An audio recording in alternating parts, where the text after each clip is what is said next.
So anyone who's seen previous presentations of mine might be familiar with certain aspects of this, which is titled Culture Creation, but it's the first time I've weaved them all together into this particular talk, and it's tying together a lot of loose ends and trying to make sense of it. Basically, it's social engineering and mass mind control by any other name, which is what I've studied for the past 15 years or so. To set the tone for what I will be discussing, we can go back to this famous quote from Edward Bernays. Pretty sure I've presented this one before, but it does help to put things into perspective. So Edward Bernays was the double nephew of Sigmund Freud, coming out of that particular bloodline family. So he knew a thing or two about how the human psyche operates, and therefore how it can be manipulated and controlled in line with certain agendas. In the opening paragraph to his book, Propaganda, published in 1928, he wrote, "We are governed, our minds are moulded, our tastes formed, our ideas suggested, largely by men we have never heard of." That dynamic remains as accurate today as when those words were first written almost 100 years ago. I can't talk about mass mind control and social engineering without discussing this particular organisation, and I'm pretty sure I've gone into this one previously as well. The Tavistock Institute of Human Relations in London, often abbreviated just as Tavistock. If it has Tavistock in front of it, be wary of it, unless we're talking about the town in Devon. That's why I wear a t-shirt which states Tavistock Resistant, because it's at this place that psychological operations are perfected by behavioural scientists and master psychologists whose full-time jobs it is to work out how the public reaction to certain situations can be shaped and moulded in line with Bernays' operating methods. Would it surprise you to learn, particularly if you've seen any of my previous talks, that Tavistock has some military connections? It was initially established in the time of the First World War. It was known as Wellington House, and it was here that propaganda was perfected to unleash on the British public in line with what was going on with the so-called Great War. This guy had a thing or two to say about Tavistock, and this remains a very important book in conspiracy research. Conspirators' Hierarchy, the Story of the Committee of 300. It was written by Dr. John Coleman, who was a former British military intelligence insider. He worked for MI5. He became a whistleblower, and he started to spill the beans on much of what he had learned during his years in the intel services. Military intelligence is, of course, an oxymoron. So, among the various claims that Coleman made were that a particular pop group, which is rather well known all around the world and has been for several decades, was a creation of Tavistock for the purpose of shaping and moulding certain societal attitudes, changing ideas and changing value systems. Tavistock worked very closely with another organisation known as the Frankfurt School, coming out of Germany, and it was here that the idea of cultural Marxism was perfected. It expresses itself these days as what we might call political correctness, or so-called woke culture. These ideas and cultivating these ways of thinking were perfected by the likes of Max Horkheimer, Theodor Adorno, Herbert Marcuse and Jürgen Habermas, who were the founding members of Frankfurt. They worked in close conjunction with the social scientists at Tavistock, and over in the United States, the closest thing that they've got to these organisations is Stanford Research Institute. The 1960s counterculture stands as a master study in how culture creation gets done. Professor Willis Harman, who was the Director of Social Policy at the SRI, produced a document known as the Changing Images of Man, which went in line with what was known as the Aquarian Conspiracy in the 1960s. It got its name from the so-called astrological age of Aquarius, which was said to be incoming in the late 1960s, and according to some, we're still waiting for it now. Nobody seems to be able to agree on exactly when the age of Aquarius began, or if it indeed has begun. But it was big news in the mid to late 1960s when all kinds of cultural changes were taking place. This was the so-called counterculture. Hippie flower power ideals were everywhere. And there's so much evidence now to show that that entire scene, that entire movement, all those ideas and all those value systems were cultivated by social engineers working out of these kinds of organisations. So the group which Dr. John Coleman spoke about in his book was, of course, the Beatles. And there are two distinct phases to this group's career. So when they first emerged in 1962 with a Cinderella fairy story attached, we always get these when it comes to famous people, groups. You always get a story to explain where these groups have come from. So when it comes to the Beatles, we're told they're just four regular working class lads from Liverpool. They put together a group at a school fete, and they wrote a few songs, came up with a few catchy guitar riffs and punted around a few demo tapes, got their record deal with EMI, and the rest is history. Ed Sheeran is a busker, don't you know? That's how he got his start, you know. It's nothing to do with the bloodline family that he comes out of, honest. Madonna was penniless and, you know, just turned up in New York, didn't know anyone, hustled around a bit, just happened to become the biggest pop star, you know, of the past 4 decades. That's the way it works. That's the Cinderella fairy story, and that's what's peddled to kids to make them believe that they too can become as successful, as influential as the Beatles, Ed Sheeran or Madonna. You can't. Not unless you come from the right families or you have the right kind of affiliations, as we'll continue to see. So the Beatles first came out in 1962 with their debut single, Love Me Do, and initially they were effectively a boy band, singing boy meets girl love songs. She loves you, I want to hold your hand, love me do, songs of this nature. By 1966, midway through their relatively short career, their music, their image, their overall approach, ethos had started to change. Songs such as Tomorrow Never Knows were starting to come through. This was based on the Tibetan Book of the Dead, as translated by Dr. Timothy Leary, who we'll be getting to. And so Eastern mysticism was starting to creep into the culture. This was in line with changes in rock music, changes in social attitudes to family, to sex, between the different generations, and all of this was being cultivated as a social engineering exercise because the behavioural scientists wanted to change attitudes to all kinds of things. They wanted to change society, change culture, and drive a wedge, very importantly, between the different generations at the time. So the Beatles very much did their job.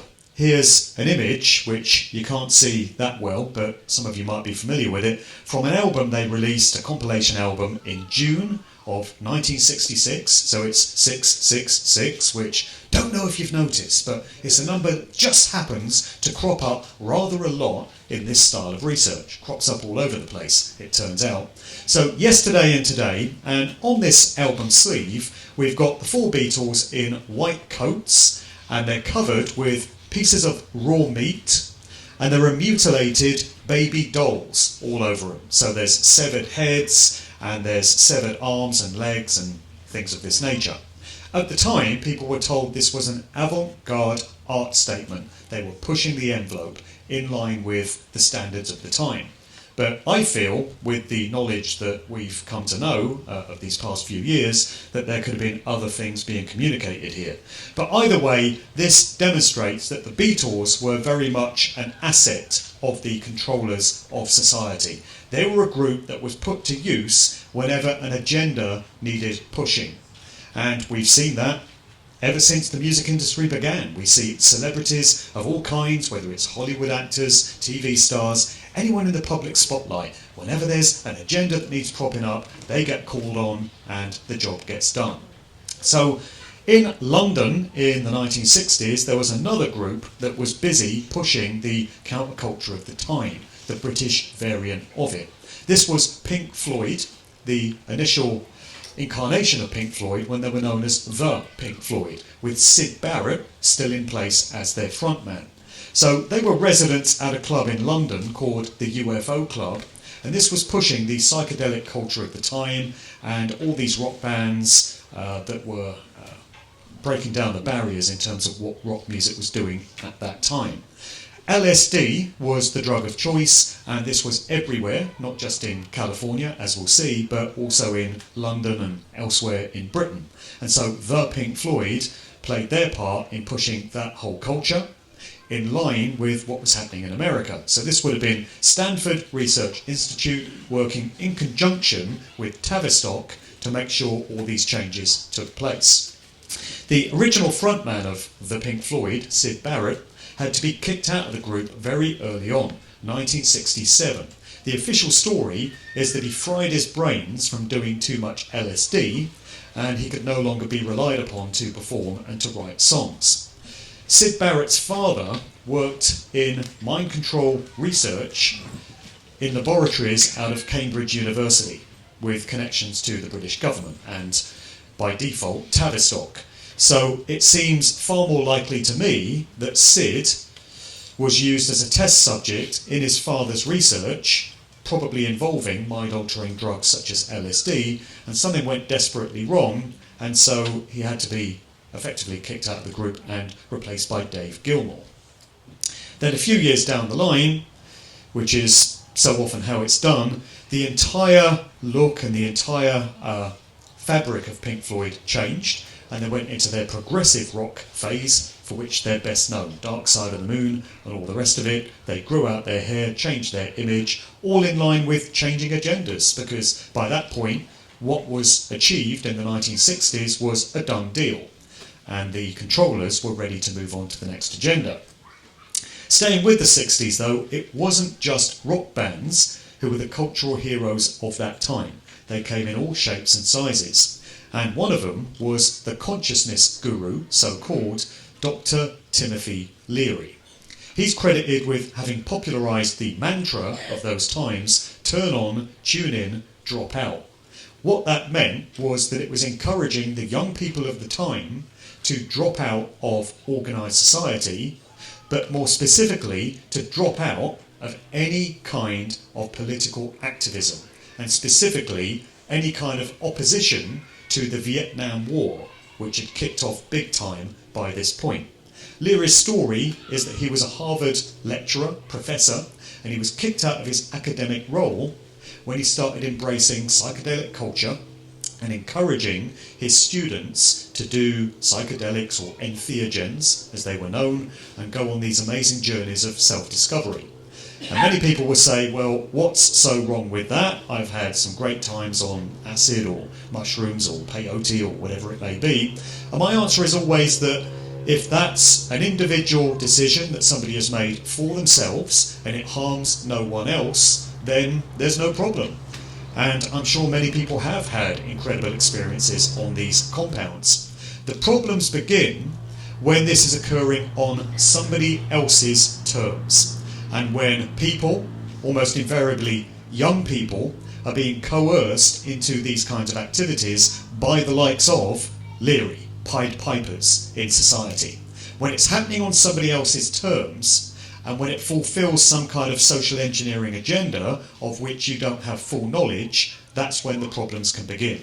So large numbers of young people in these times were being encouraged to do shitloads of LSD, effectively, in line with changing rock music, psychedelic styles, very trippy sort of experimental styles of rock music, and other kinds of changes that were coming into society. At many of the hippie festivals and the big gatherings in that time, there was a brightly coloured psychedelic bus which would turn up, and it would contain an individual by the name of Ken Kesey. They were known as Ken Kesey and his Merry Pranksters. Kesey was an author. He wrote the book One Flew Over the Cuckoo's Nest, which was later made into a movie starring Jack Nicholson. Kesey was also an inmate in one of the MK hospitals coming out of the CIA. All roads, it seems, lead to the CIA. MK was a very far-reaching mind control program that officially ran between 1953 and 1973. We're asked to believe that it was wound up in the 1970s. Yeah, right. it's far more likely that it simply went off the books and became a black operation just hidden away in the shadows, but if anything, the activity would have been stepped up. But Kesey came out of MK Ultra, and he would turn up with his associates, the Merry Pranksters, distributing 3 tabs of acid, which was coming in seemingly endless supplies. It was no problem.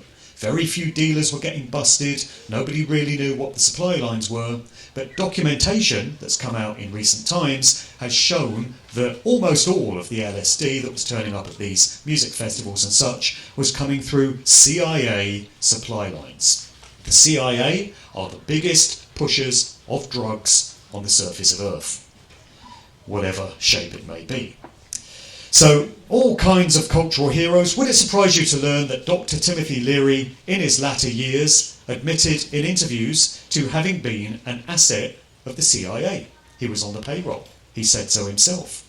Here's another one.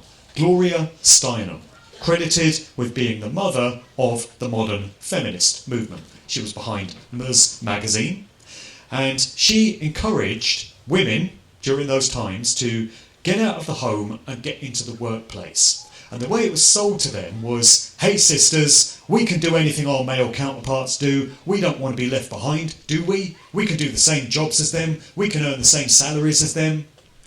The real agenda here was breaking up the traditional family unit in recognition of how problematic the cohesion that these units bring to social engineers that want to foment discord in society. They want chaos, they want disruption. So a great way to achieve that is to get women to put their children into state so-called care at ever earlier ages so the indoctrination can begin, and get these women into the workplace where they've broken up the family home and now they're contributing even more taxation to the IRS. So it's a win-win if you're a satanic psychopath.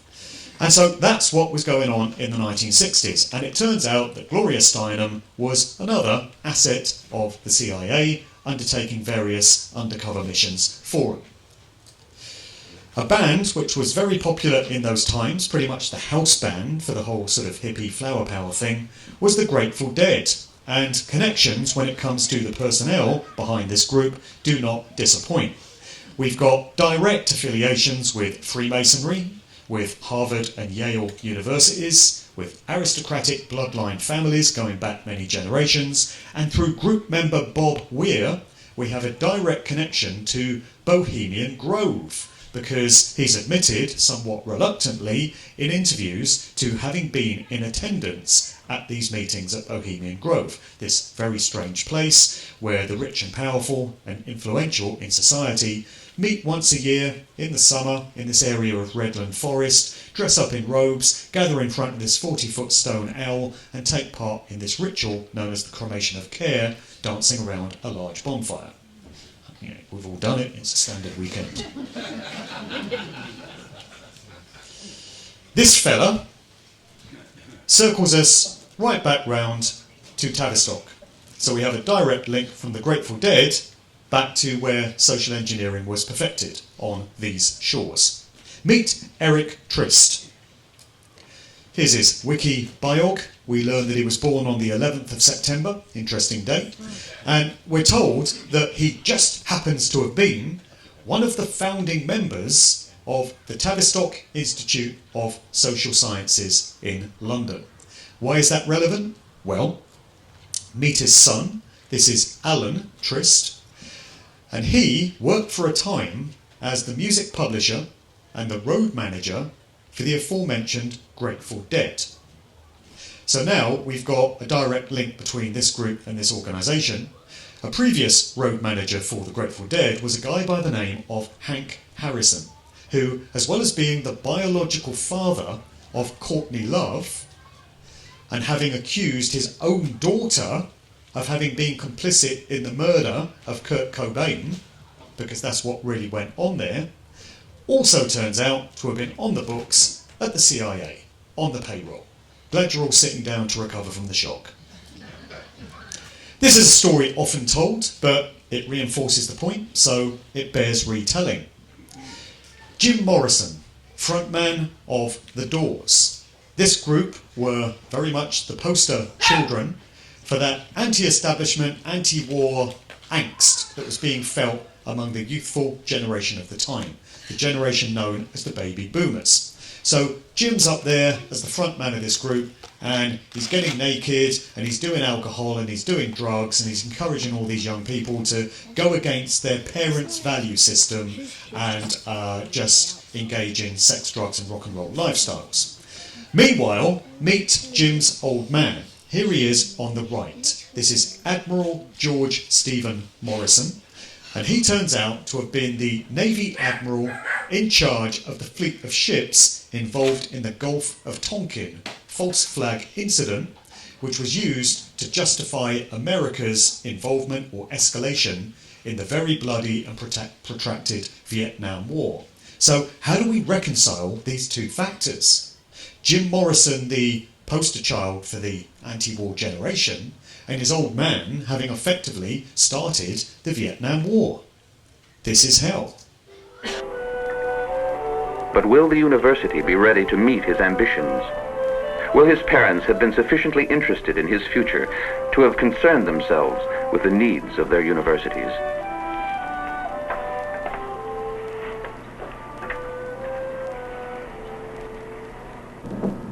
We regret to inform you that we are unable to accept your application to... So what we were looking at there is a young James Douglas Morrison, 1964, in an acting gig, because he was effectively an actor. This is what we find so often with the sons and daughters of high-ranking military personnel, those from tried and tested families. They get put to use in these roles, just like Syd Barrett in Pink Floyd, by virtue of the work that his old man did. So Jim Morrison was an actor. That was an ad for Florida State University in 1964. By the following year, 65, he'd grown out his hair, lost his shirt, and become the frontman of The Doors. And this group just emerged out of nowhere with hundreds of songs already written, a band already formed and ready to go. And by the way, the other members of The Doors also have family connections through their dads into the world of the military. And this is a dynamic we find time and time again when it comes to rock musicians and bands, particularly those that emerged out of the 1960s so-called counterculture. Endless connections through the fathers into expressions of the military, military intelligence or other government operations. None of it was organic, or if it ever started out that way, it was very quickly infiltrated and steered off in certain desired directions because of the amazing potential that popular culture and entertainment has for mass mind controlling large numbers of people and getting ideas and value systems embedded into the minds of large numbers of people. Here's another organisation that specialises in that, the London School of Economics. So rather similar to Tavistock, this place cultivates those that will go out into society and have large influence. Most graduates of the LSE go on to careers in law, business, finance, these kinds of things. What you don't expect is graduates to become grizzled, debaucherous, hedonistic, drug-addled old rock stars. But it didn't stop Mick Jagger. Because Mick Jagger studied at the LSE and then came out as frontman of the Rolling Stones, and we all know the rest. Right from the start, he was pushing agendas along with his group. In this slide, we have a still from the video to the Rolling Stones song Sympathy for the Devil, and Mick's rocking lipstick and eyeshadow. So the agenda to blur the lines between the genders, androgyny, was already beginning in the late 1960s, and Mick was their man to kickstart that whole thing. This is before David Bowie and all the glam rockers were doing it, Brian Ferry and all the rest in the early 70s. It was an agenda. It was incoming. More of the same in the cult movie Performance. It was just androgyny all the way. The Rolling Stones are pictured here on the cover of their album Their Satanic Majesty's Request. Catchy title, huh? This was released 6 months after the Beatles' landmark Sgt. Pepper's Lonely Hearts Club Band. That album was released right at the start of June of 1967, which was known at the time as the Summer of Love. This was a tag that was given by the media of the time, and it indicated that major changes were afoot. The Beatles were their guys for the job. So 6 months down the line, the Rolling Stones release a psychedelic-styled album, and they're pictured on the cover in a sort of homage or a pastiche of Sgt. Pepper, and cleverly embedded within the sleeve design here, which is a take on the famous Peter Blake design on Sgt. Pepper, you've got the faces of the 4 Beatles. You've got to know where to look, but they're right there when you do. And what this indicates is that both these groups were controlled by the same forces. According to Dr. John Coleman, both of them were ultimately controlled by Tavistock. So it was a dialectic, and it didn't really matter which group the young people of the time gravitated towards. So there were many for whom the Beatles were a little too soft, a little too nice. They liked their rock music a bit more edgy, a bit more dangerous. Well then, the bad boys of rock were there for them. Yeah, they've been so bad and so rebellious these past few years that they've stood up and made all these statements and pushed back against tyranny and... Oh no, they haven't, have they? In fact, none of them have. Not a single one, apart from Right Said Fred. It's a pretty sorry state of affairs. This is how we can know that all these images of the bad boys of rock and rebels and they're a bit dangerous, a bit edgy, well, they're not really that dangerous, are they? Because they were very quick to encourage everyone to go out and get what the sheep farm lads describe as an arm spear or a 3-dart finish, whatever that phone call came in. So that's the true nature of the Rolling Stones. It's a bit like it not making a difference whether you vote Conservative or Labour, or Democrat or Republican, because either way the government gets in and the agendas continue. So it doesn't really matter which group you gravitate towards, the social engineers still have their way at the end of the day. This is a very controversial one. So as we come to the end of the 1960s, there were a few events which put the final nails in the coffin of all those hippie ideals of love and peace and this ethos that was embodied by the whole hippie movement, at least on the surface. So one of them was the Rolling Stones concert at Altamont Racetrack in California in December of 1969, where 4 people died at that event, including one 18-year-old who was stabbed to death by Hell's Angels, who'd been recruited to do the security, so that went well then, at the Rolling Stones performance. Another event was the so-called Tate LaBianca murders, sometimes known as the Tate Manson murders. So the official story here is that there was this guy, Charlie Manson, and he was a bit crazy, and he had this cult, these disciples, these runaway, mainly girls, that gravitated towards his group, and they were all crazy. And one fateful night in August 1969, he coerced 4 of his followers to go up into the Hollywood Hills to the home of the actress Sharon Tate, who was the wife of the film director Roman Polanski, who'd been behind the movie Rosemary's Baby, released the previous year, 1968, and murder them all in a horrific, brutal fashion. And we're told that the same group the following night, 9th of August 1969, went up to another house in the Hollywood Hills and murdered a couple, Lino and Rosemary LaBianca. The reason I say this is contentious and controversial is because I presented a talk at the Questioning History conference in March in Slough, drawing on the work of a researcher named Miles Mathis.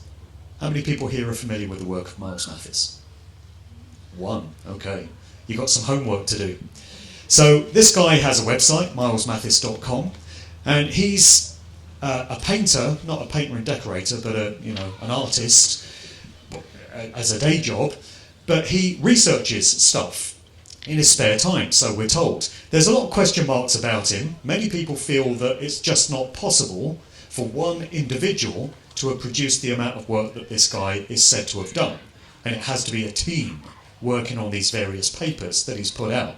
But he challenges the official narratives on many world events. So, for instance, he doesn't accept that John F. Kennedy died in November 1963, as we're told he did. He maintains that that whole event was a hoax, it was an acting job, and Kennedy was in on it. He also maintains that John Lennon didn't die when we're told he did. And one of his other contentions is that the Tate Manson murders, so-called, were staged. they were fake. They were a hoax. And whilst I certainly don't agree with everything he maintains about these various events, having looked at the evidence that he presents for this particular one, I have to say that I concur. That these murders never happened.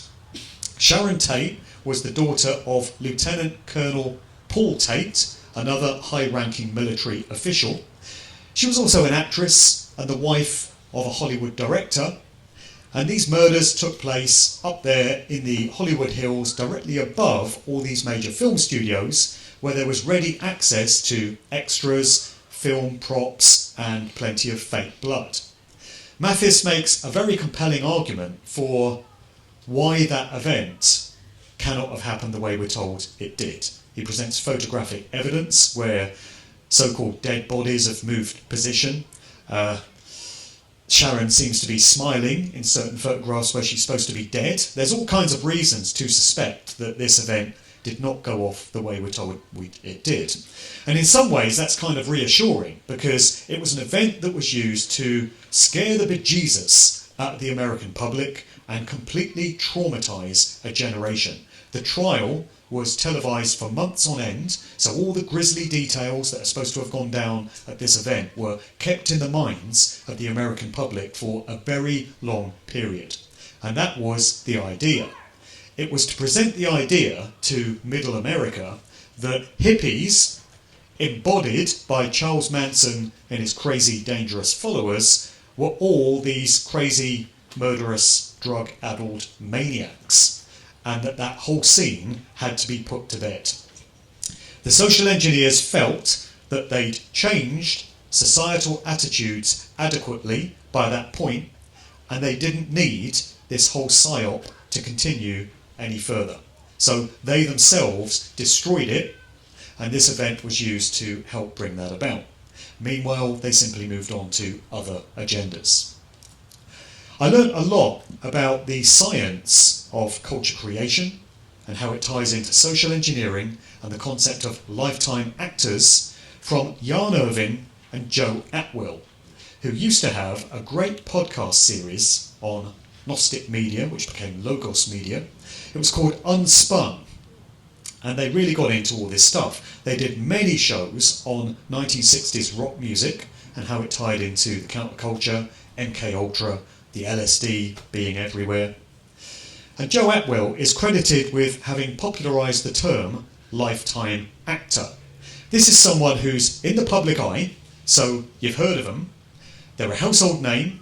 They might be a Hollywood actor, they might be a musician, might be a television presenter, politician, celebrity chef, supermodel, anyone whose name is familiar to the point that you could go out there on the streets, and wherever I present this talk, I say it would work here. So I did this presentation in America last month. I did 3 gigs out there, Boston, Philadelphia, New Haven, and in each case I could say you could go out on the streets of Boston, streets of New Haven. I could do this talk in Hastings and say you could go out on the streets there. If you stop 10 people at random and you say, have you heard of, insert name here. Might be Paul McCartney, Mick Jagger, Elton John. With names like that, you ask 10 people, what do you think you're going to score? 10 out of 10? I would say so. So if you're going to score a 10 out of 10, that's a lifetime actor. That's somebody who's had that career gifted to them by those that can make these things happen. Because you cannot get to that kind of status and that level of influence without it being provided for you. You can't work your way up to that kind of position. Not that you'd want to, it turns out, when you realise what these people are into and what these institutions are all about. But Atwill made the point that anyone in the public eye, to that degree, is a lifetime actor. And you might think of them as a television presenter or a musician, but what they're really there to do is to push agendas and change ideas on certain things. So, by way of an example, take Bill Gates. No, please, take Bill Gates. So, as I'm sure many of us know, when we look into Bill Gates' family background, we discover some interesting things. So, to the average punter on the street out there, Bill Gates is a philanthropist. I know. But this is the public image of him that's been sold. This nerdy computer geek, that has just got a big heart. He cares. He cares so much that he gives away billions of his own money in projects to help people. He just wants to help people. Those poor starving kids in Africa that he, vaccinates, he cares. He just wants to, keep them safe. That's the public image. Bill Gates' father, William H. Gates Sr., was a founding member of Planned Parenthood, which sounds very noble on the surface, but it's actually a eugenics operation concerned with removing certain unwanted aspects of society from the gene pool. So Bill Gates' dad worked alongside the founder of Planned Parenthood, Margaret Sanger, and among her various quotes that she made, giving an insight into the way she viewed certain sectors of society, she said, "The most merciful thing that a large family does to one of its infant members is to kill it." And she described as human weeds, reckless breeders spawning human beings who should never have been born, in describing immigrants and the working class. Nice lady. So Bill Gates' dad would have embodied that kind of value system, so it's a fairly safe bet that this would have been passed on to young Bill himself. Meanwhile, Bill emerges as the head of the worldwide push to get an arms spear into every man, woman and child on Earth, and yet at the same time talks of wanting to reduce the population significantly. What could possibly go wrong? Great example of a lifetime actor. These people are shuffled into these positions so that they build up a fan base. Believe it or not, there's actually fans of Bill Gates, hard to believe, I know, and they will actually hang on his every word. So they really believe that he invented Microsoft in his garage and he's just this regular nerdy guy, and his world just took off from there because that's the way it happens, don't you know? Meanwhile, he just becomes a philanthropist and starts caring about all these agendas that he gets behind. And people will follow him in those. So when he says we should be doing this, we should be doing that, people will actually listen to what he has to say. That's the way it gets done. I'll go through this one quickly. I sometimes play an audio clip at this point, but I think the audio is a bit difficult to hear, so I'll just tell you what this lady had to say. Her name was Anne Diamond, not the TV presenter, a different one, and I interviewed her a couple of years ago now. She claims to have been inducted into the CIA's MKUltra mind control experimentation program. She says that she was at Allen Memorial at McGill University in Montreal, Canada. This is where some of the most notorious MKUltra experimentation took place, under the directorship of a vicious psychopath by the name of Dr. Donald Ewan Cameron. He was Scottish, can you tell? So, various methods were used on the predominantly children that were involved in these experiments. Electroshock treatment, mind-altering drugs, not least LSD, and sensory deprivation were common factors. And Anne Diamond says that she was involved in all of those. She says that she recalls in childhood a young, pre-fame Mick Jagger being present right there at McGill. She says in those days he was known just as Michael. In the interview, she also spoke about Leonard Cohen, the singer-songwriter who became a bit of a folk hero during the 60s counterculture. And she says that she was in a relationship with him for some 20 years. She says that as well as being a performer, he also doubled as a spy. So this is another thing we often find, connections between entertainment and the world of espionage. And she says that him being a singer, songwriter, performer was a cover for him being able to travel around various parts of the world and undertake spying missions on behalf of his paymasters, the CIA and Mossad. She says that Leonard had a habit of cropping up in various parts of the world where famous rock musicians were about to meet their end. So in September 1970, Leonard popped up in London, a few days before Jimi Hendrix was murdered at the hands of his manager, because that's what happened to him. We're told he choked on some barbiturates, same way we're told Mama Cass Elliot of the Mamas and the Papas died when she choked on a cheese sandwich. Yeah, I'm sure we're all buying that one. Actually, Hendrix was killed at the behest of his manager, Michael Jeffrey, who turns out to have been an asset of British military intelligence. Leonard then left town a few days after that event. And Diamond says that 10 years later, he popped back up in New York in December of 1980, a few days before John Lennon was assassinated outside the Dakota building. That's if you don't accept Miles Mathis's account that that event never happened, which personally I don't. And then, she says, Leonard took off and holed himself up on a remote Greek island for several months. Interesting interview. You can get that on all my platforms. She also spoke about how various methods were being perfected at McGill University and many of these other MK Ultra hospitals to use rock music as a vector for mental illness. She said various techniques were being used to cultivate mental illness in the listeners to much of this stuff that was getting put out. It was by use of sound frequencies and various production methods and other things that were going into the recordings. But it makes sense of a lot. Is Rick Stein related to Judge Jules? This Metro article asks. So what we have here is a very well-known dance music DJ, Judge Jules, who was very instrumental in the acid house rave scene in the UK in its early days, late 1980s. And the celebrity chef, who never seems to be off the BBC, Rick Stein. So it turns out they are related. Rick Stein is Judge Jules's uncle. This gives us a good glimpse into family dynamics that often crop up when it comes to famous people.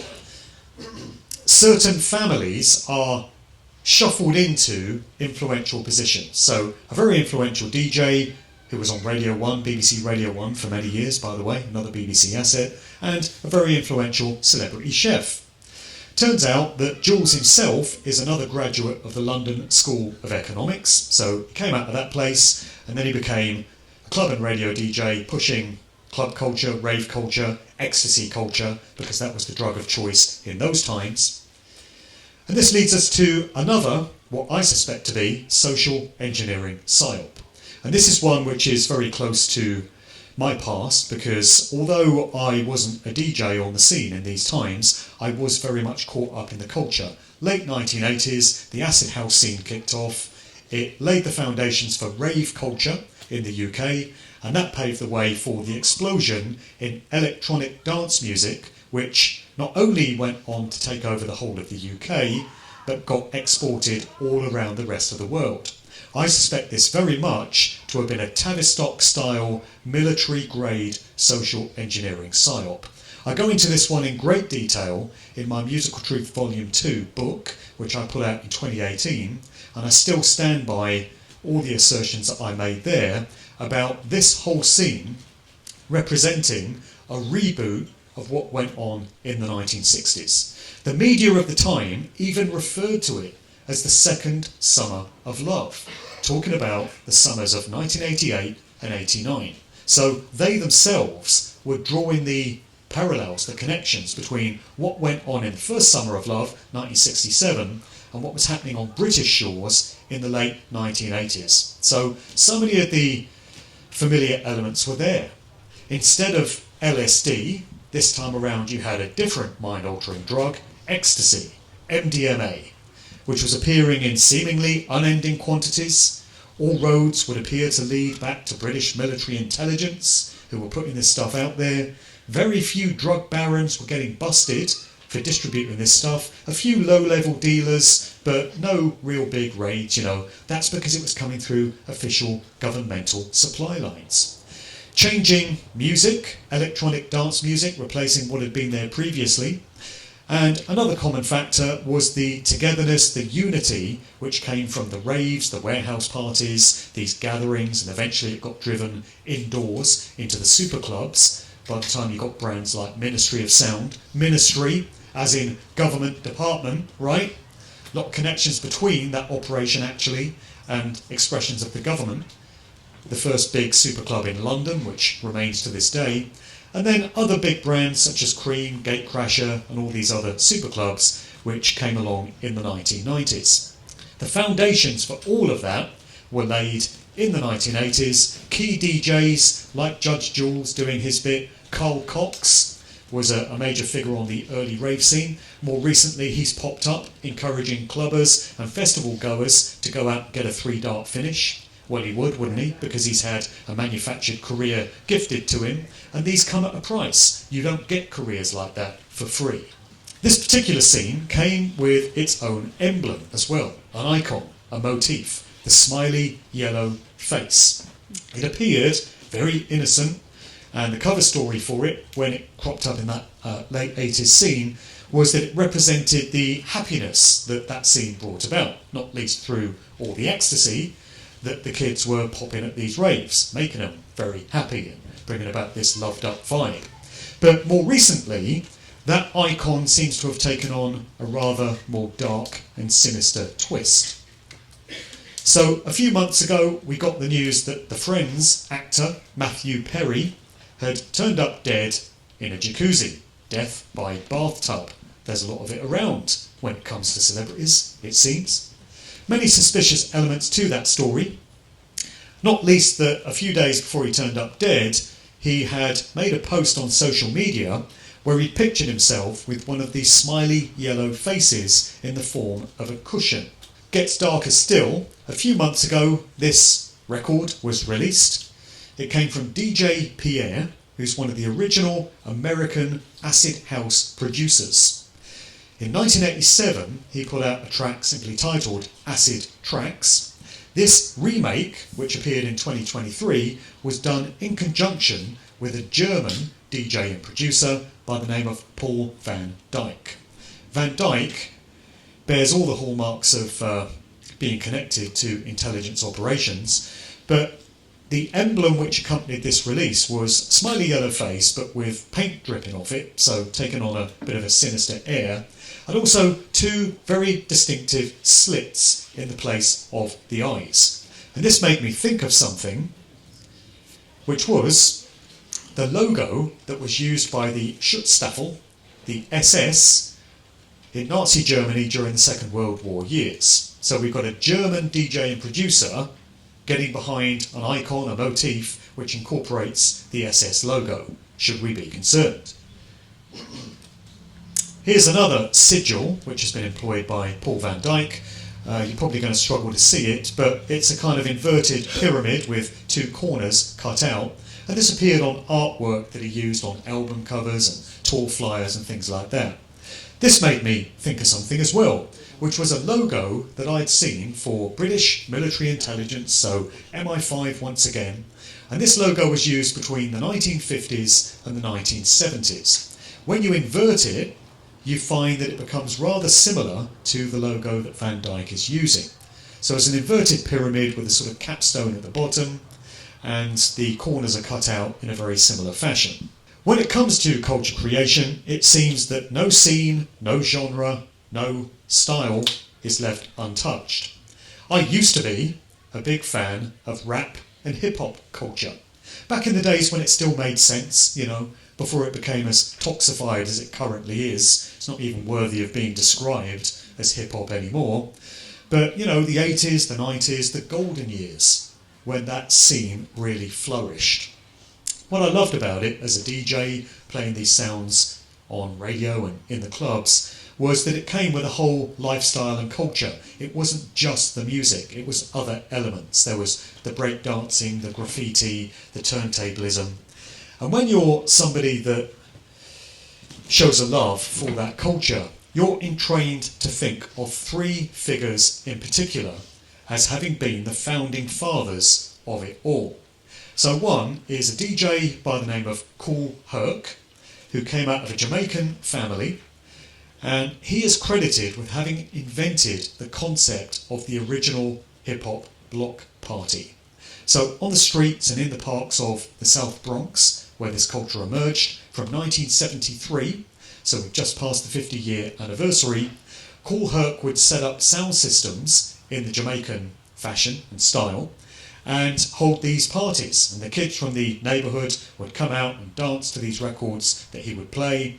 And so the idea of the very first rap and hip-hop parties were born. Then you had Grandmaster Flash, who is credited with inventing the art of turntablism.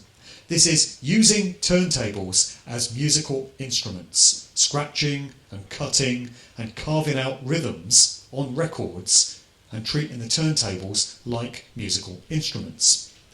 The third founding father of hip-hop culture is this guy, Africa Bambaataa, as he was known.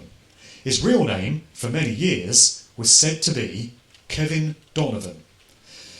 An investigative journalist by the name of Layla Wills from the Metropolis newspaper in Chicago did some digging into this guy a few years ago, and she discovered that actually his real name is Lance Taylor. And when she revealed that information, miraculously his Wikipedia entry changed overnight to reflect the new information. Very little is known really about this guy and where he came from. He's said to have come out of gang culture in the Bronx, New York, an organisation known as the Black Spades, which kind of morphed into the Bronx River Organisation, also simply known as the Organisation. And out of that, Bambaataa formed what he referred to as the Universal Zulu Nation.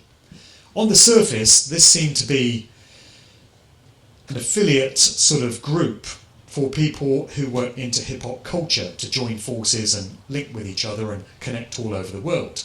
In more recent times, it's started to smack more of having been a sort of mind control cult.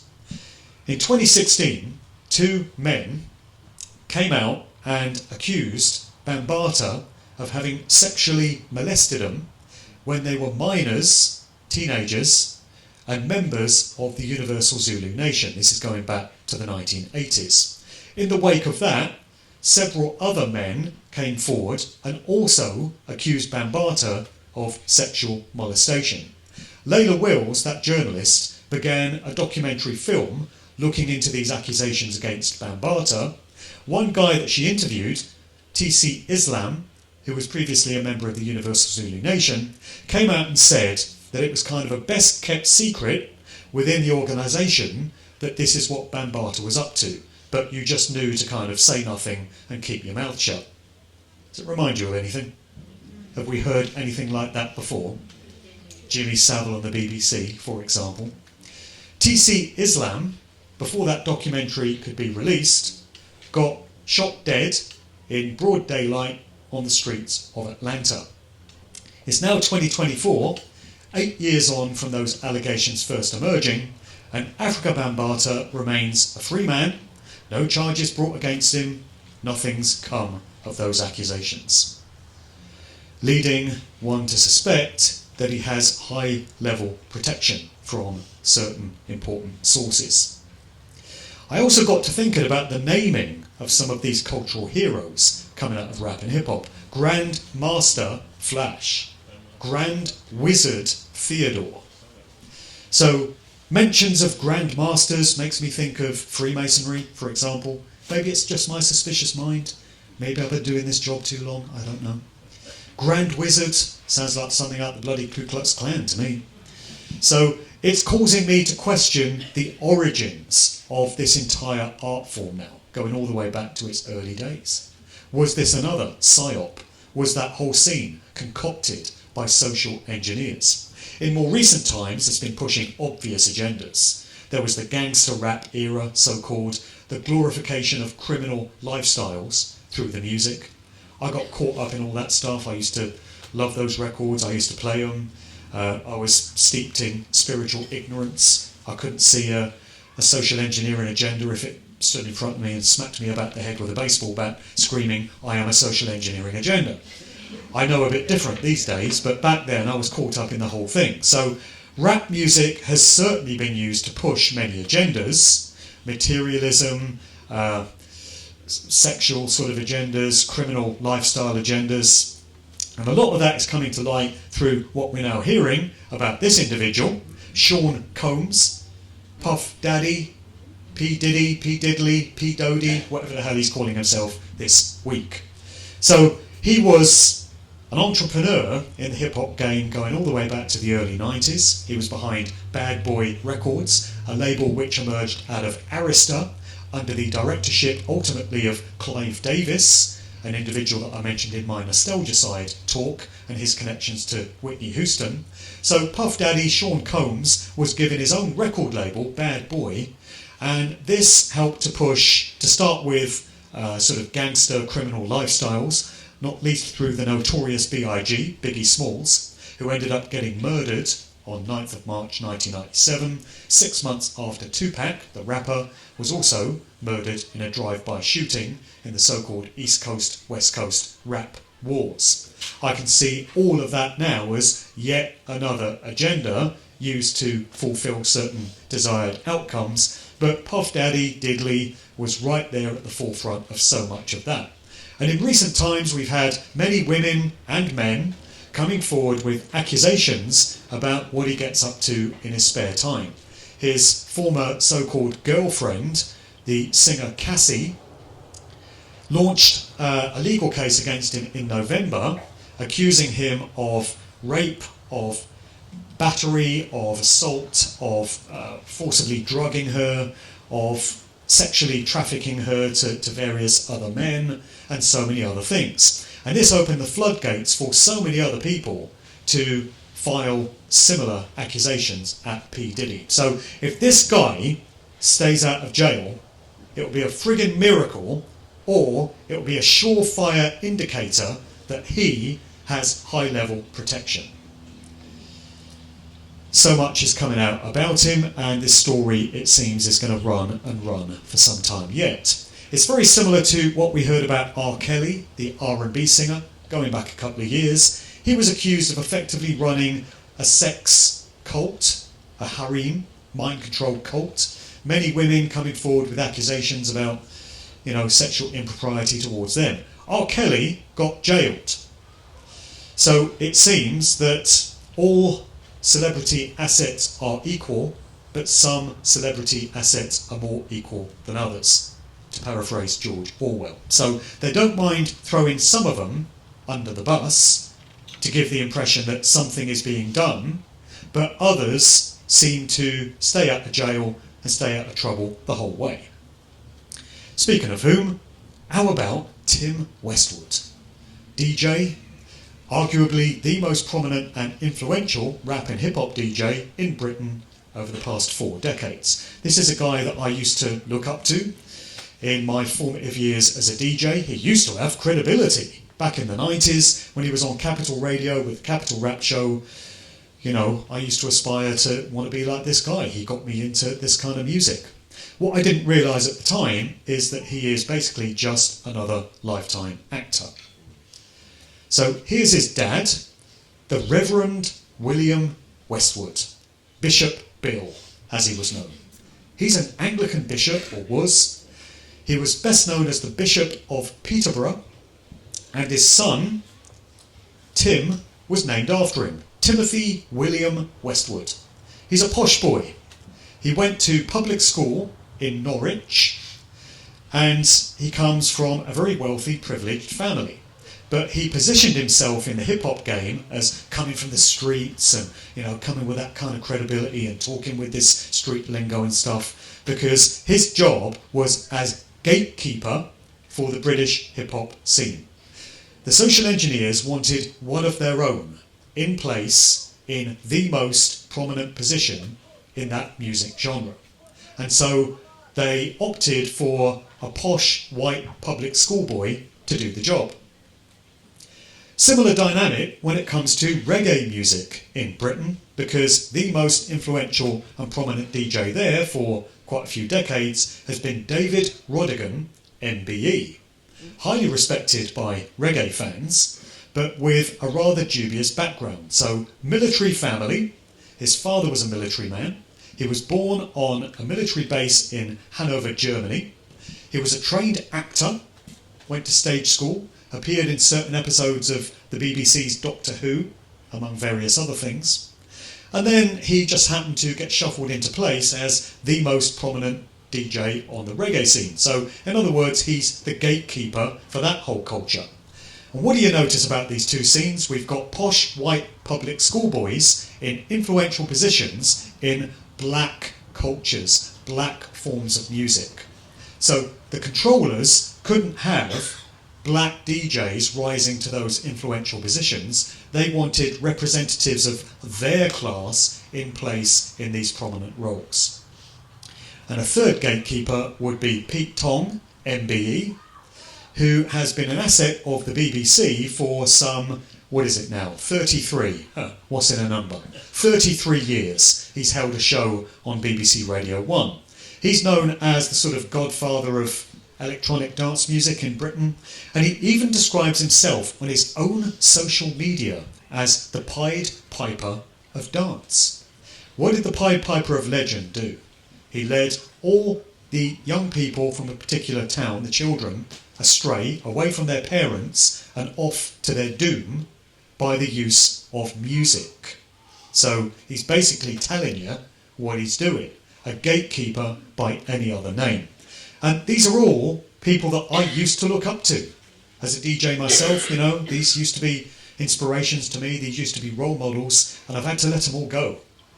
And we all do, if we're going to face up to the truth of who these people really are, and if we stand on the side of truth and freedom and sovereignty and all these other values that we embody, then you have to let so many of these cultural heroes go, because you realise that you've not chosen them. They've been chosen for you.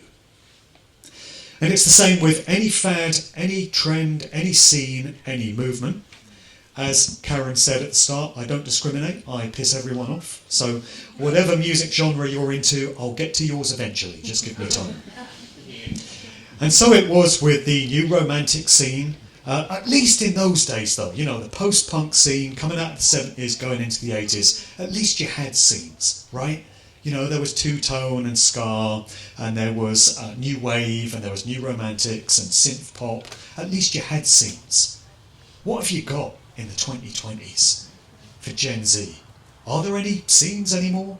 It just seems to be one big sort of homogenized splodge, just this mess of nothingness. And it's either really insipid and really bland, or it's deeply toxic and satanic. It's one thing or the other.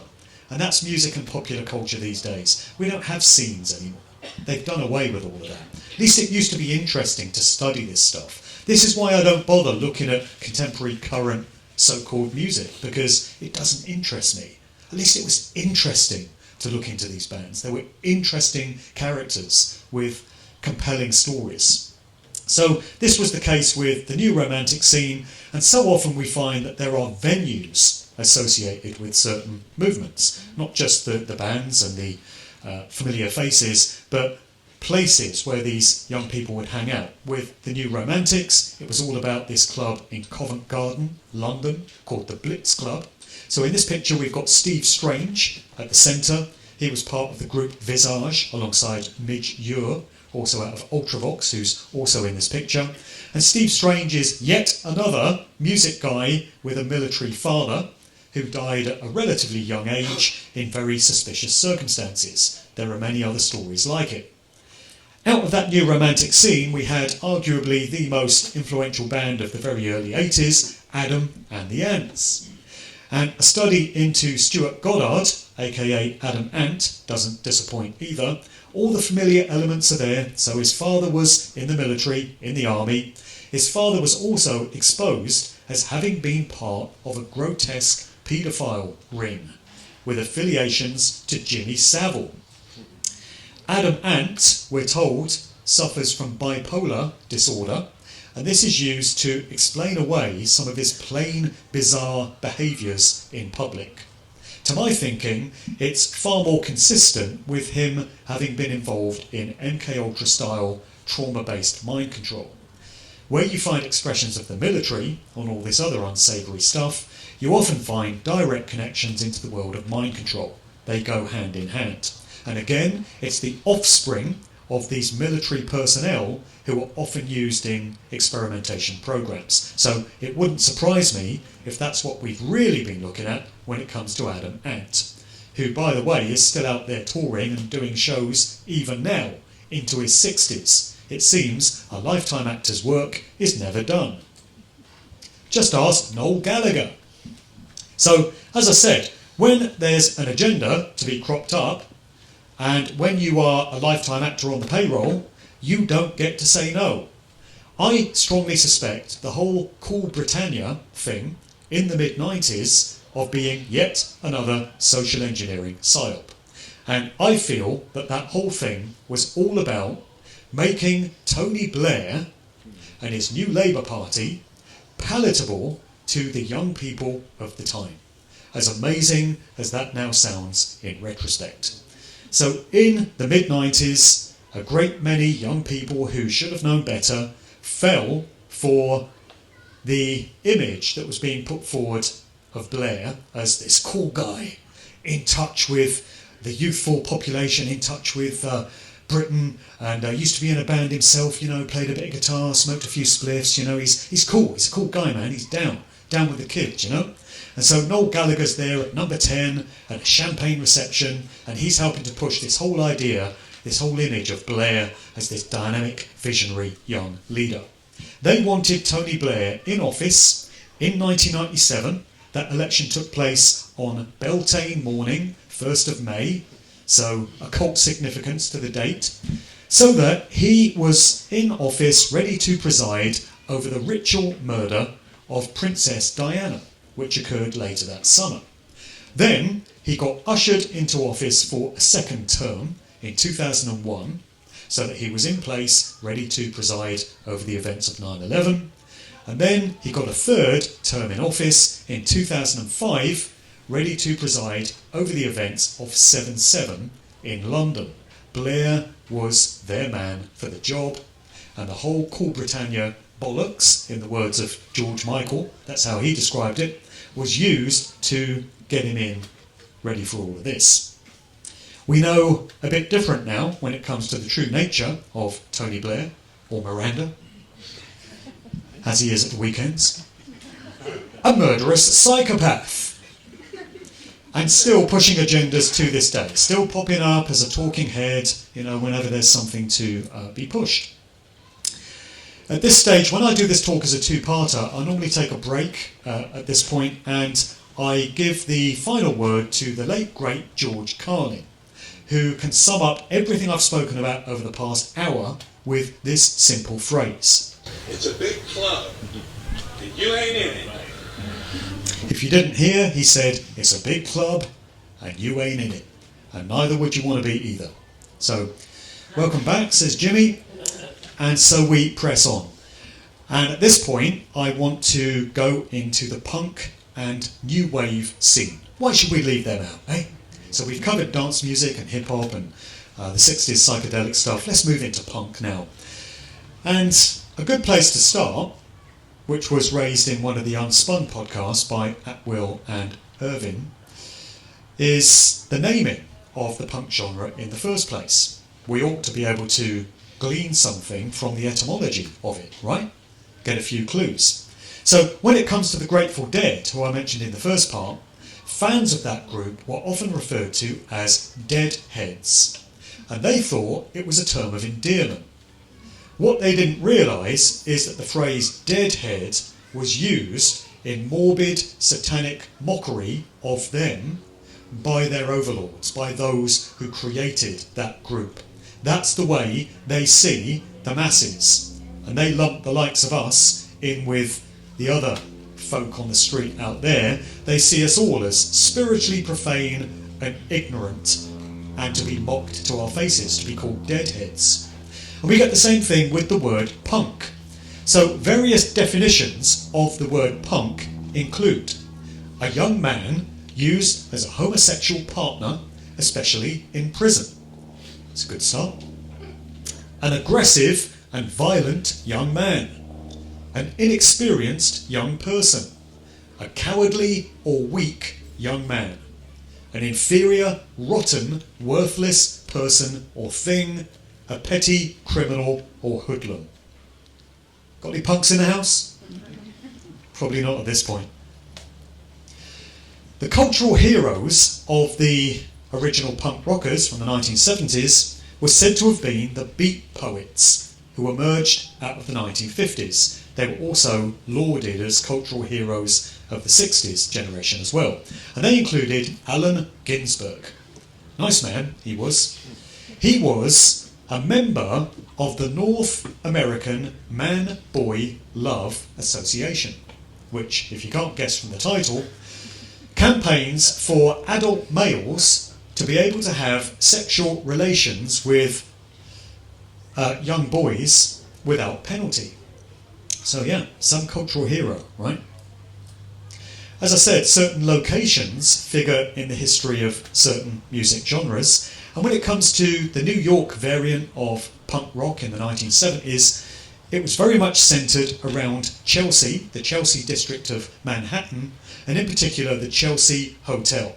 This is a place with a very dubious history. Many strange things have taken place here, and for some reason, many musicians and novelists and film directors and playwrights and poets have holed themselves up at the Chelsea Hotel for long periods. There are rumours of it also acting as an MK-Ultra CIA stronghold. There are rumours of satanic rituals having taken place in its basement.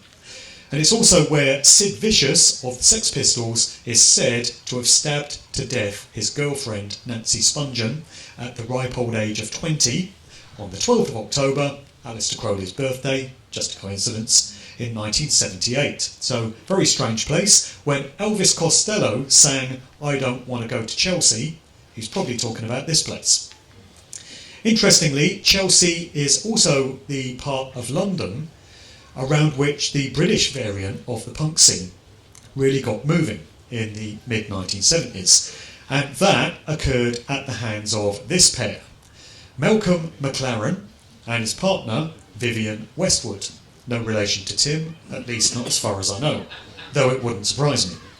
So between them, they ran a boutique, a shop in the King's Road, Chelsea, called Sex. And it was out of this place that the Sex Pistols were born.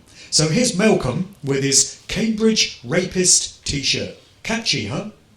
Nice slogan. And Vivian has got a picture of a young, naked male child. So, lovely couple. Out of that shop, we're told the Sex Pistols were patched together in much the same way as any given boy band would be. Principal members being Sid Vicious, who took over as bassist from Glenn Matlock, real name John Simon Ritchie. And he's so punk rock that his parents met when they both served in the British Royal Air Force. Punk rock, right? And his father also worked as a Beefeater guardsman at Buckingham Palace.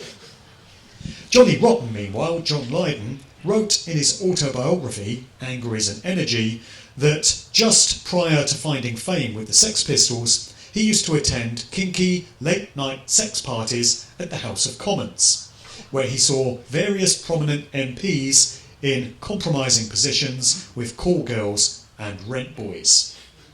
What he doesn't adequately explain is what he himself was doing there in the first place. The Clash were pitched as the Sex Pistols' rivals, it says here. This is Joe Strummer, real name John Graham Mellor.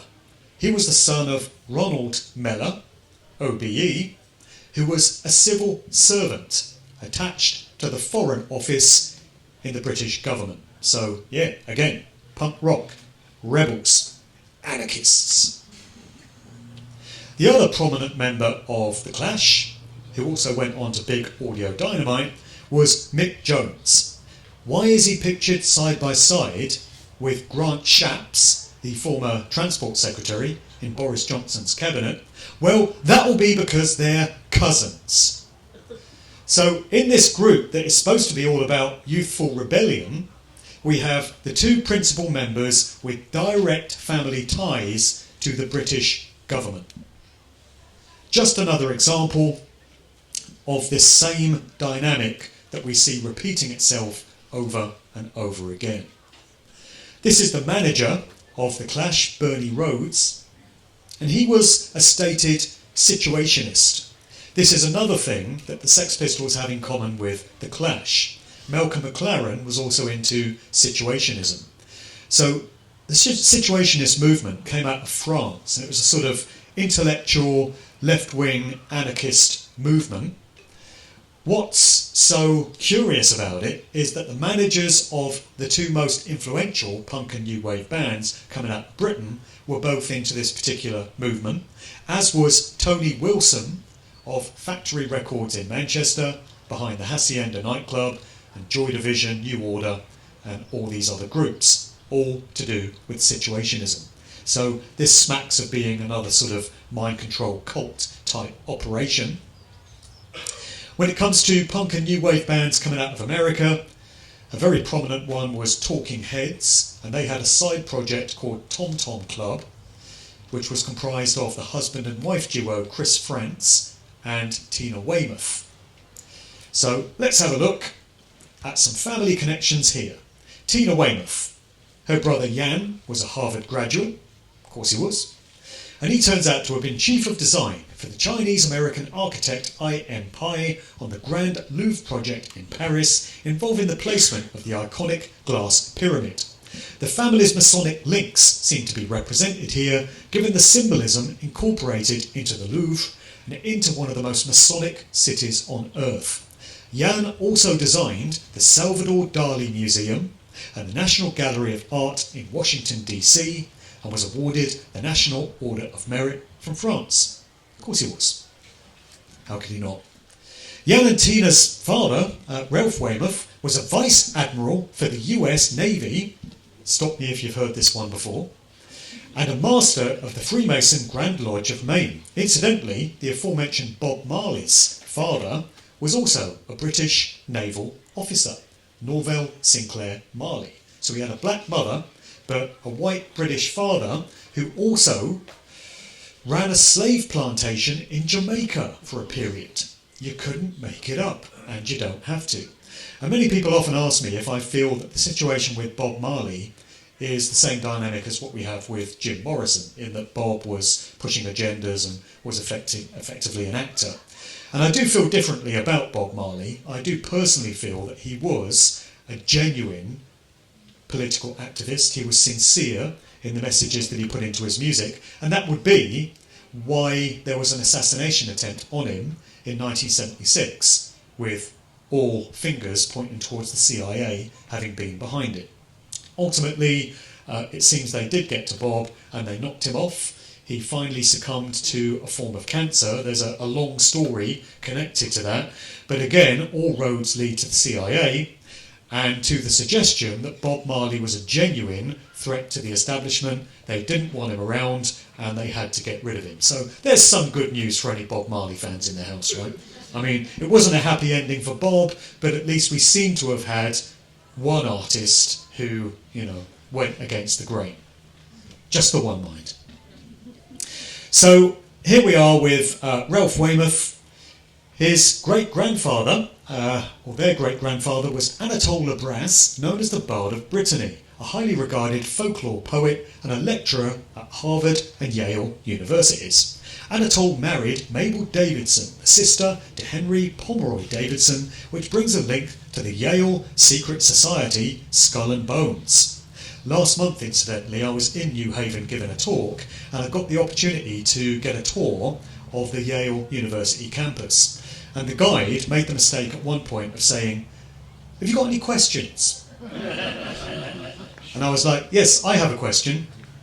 Can you tell me about the Skull and Bones secret society mystery school fraternity operating out of Yale?" And you know her answer? She said, "Oh, that's just a supper club. It's just for socialising. They just get together and, have dinner and have a chat every now and again."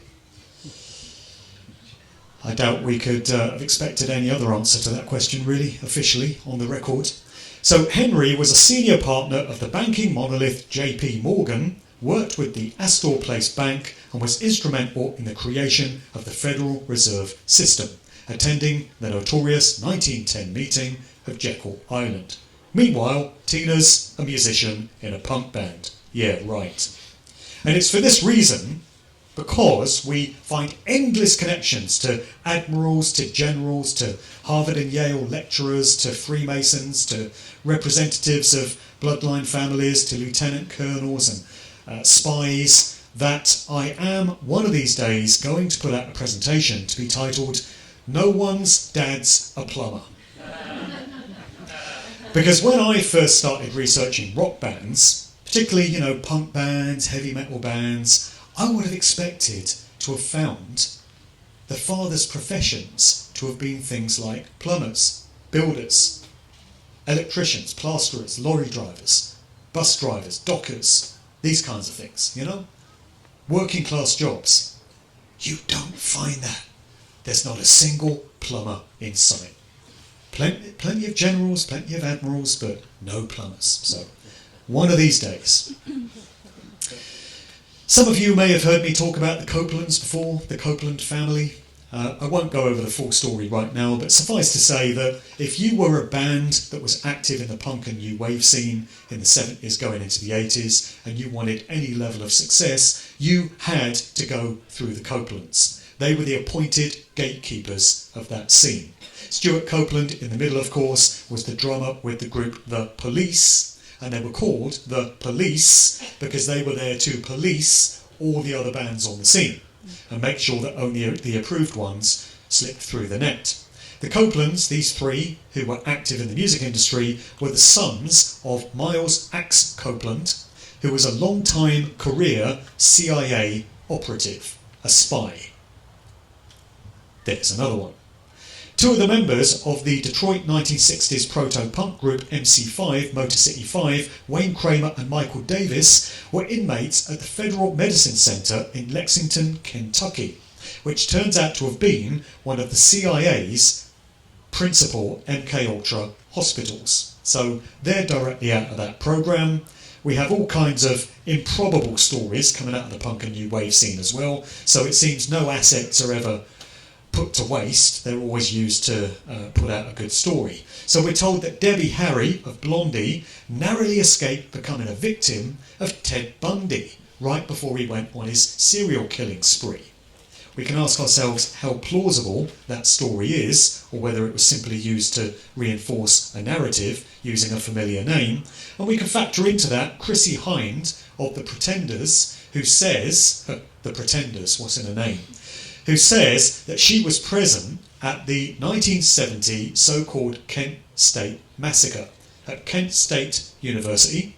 This is where the National Guard opened fire on a group of students who were demonstrating on campus and killed a large number of them, shot 67 bullets, injuring 9 and killing 4. She says she was present at that event.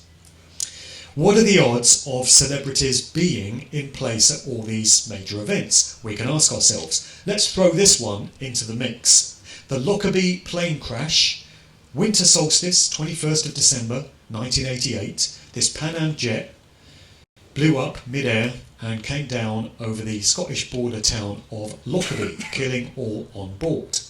We're asked to believe that a bunch of famous people narrowly escaped death that day. Among them, the aforementioned Johnny Rotten of the Sex Pistols, who claims that he was due to be on that flight, and the only reason he wasn't is because his wife spent so long packing that they missed their ride to the airport and had to book themselves onto a later flight.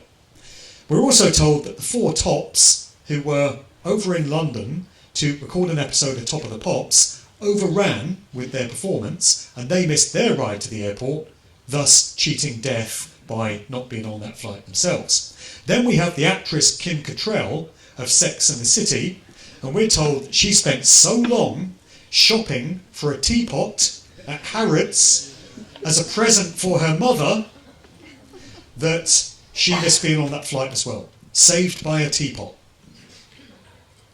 I feel that these stories are often used partly to mock us, again, because they see us all as ignorant and profane, and they think they can put stories out there like this, and most people would just swallow them without question.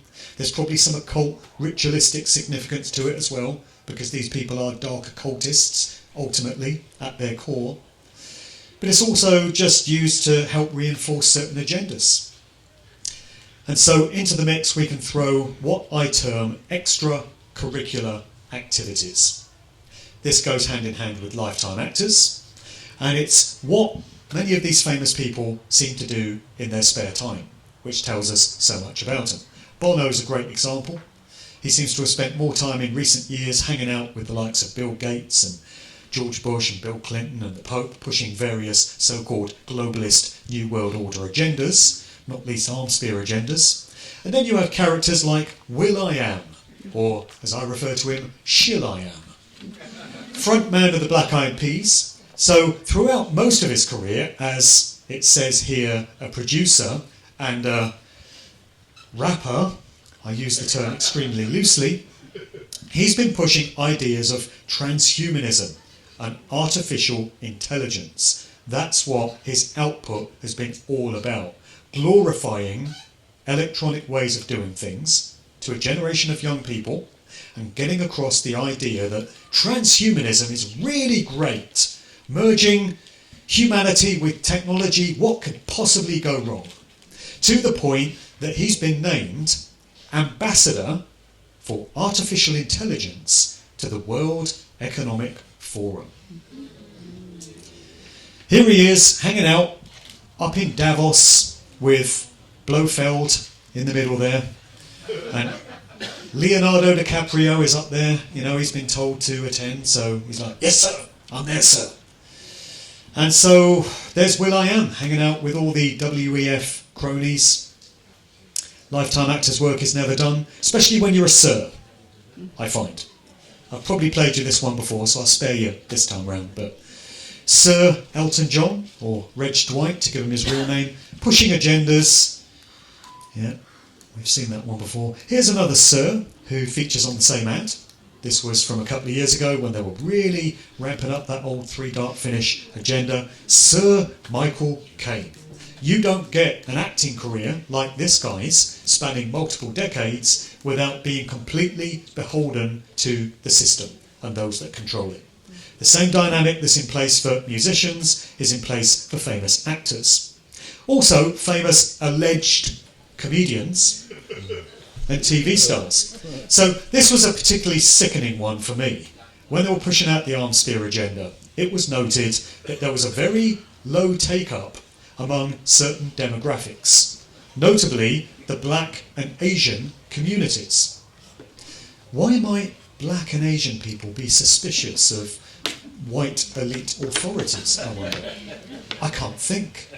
But for some reason they just weren't jumping to the message that was being put out there. So it was felt that what was needed was a couple of ads specifically targeted towards those communities. So they wheeled out some Asian celebrities, the Goodness Gracious Me stars and such, and then they wheeled out a bunch of black celebrities, including, to her shame, Beverly Knight and Sir Lenny Henry.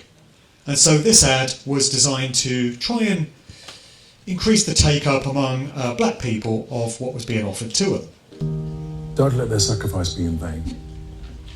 Don't let your concerns be the thing that widens racial inequality in our society.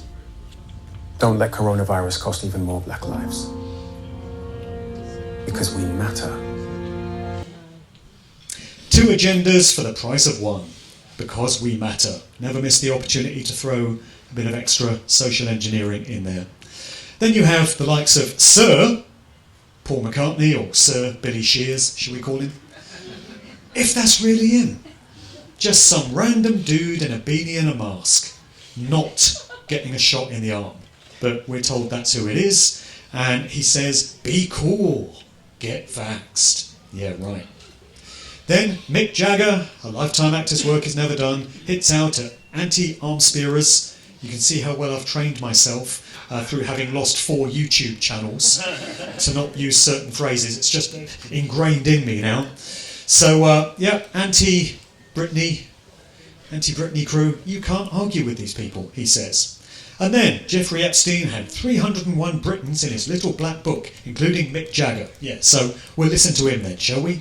And what he has to say. Joni Mitchell, Neil Young, we'll sidestep them for the moment and go back to so-called rap music. Contemporary agendas, what it's used for now. So this clown is known by the name of Young Thug.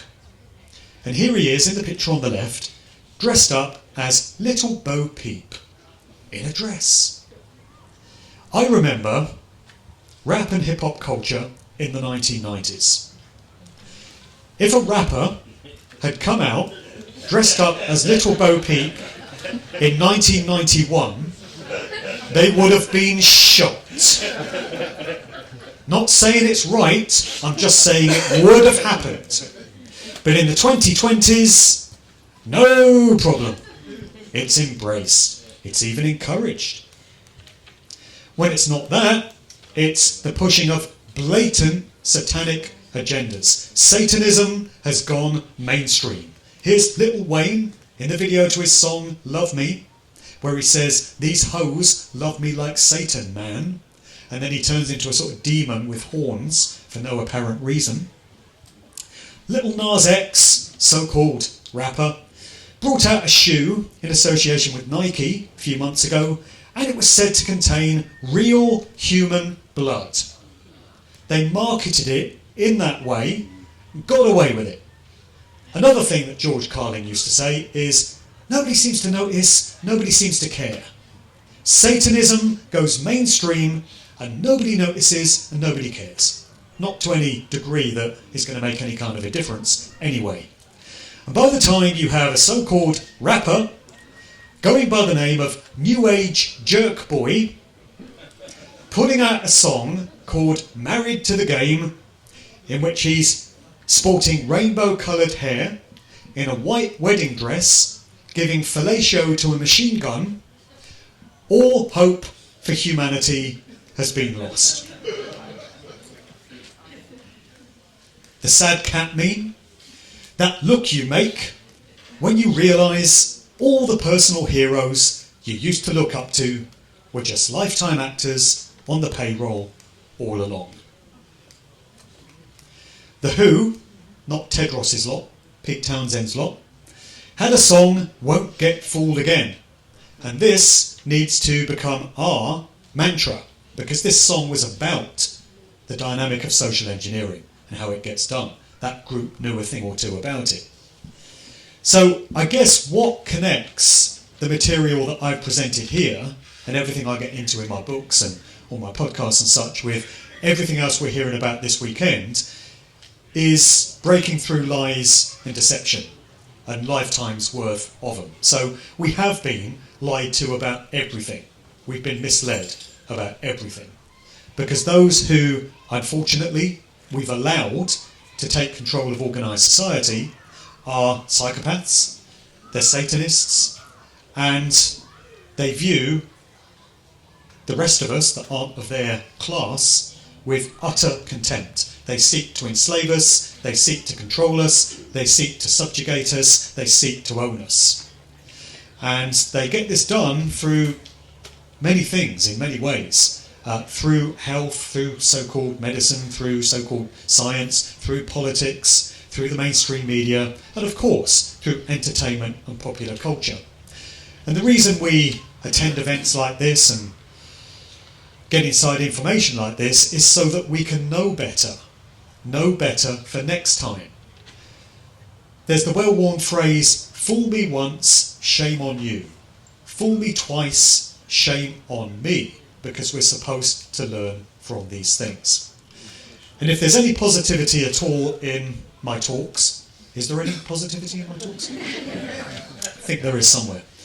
It's simply that we can now know these things. We have access to this information. If the will is there, we can do the research.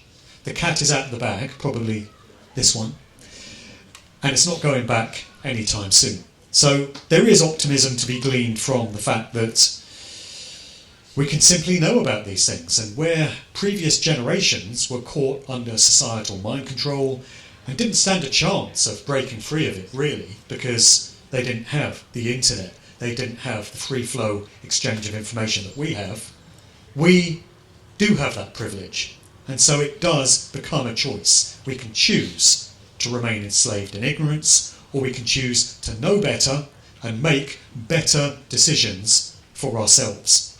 And when it comes to cultural heroes, simply the mantra, the resolve, in the words of the Stranglers, has to be no more heroes.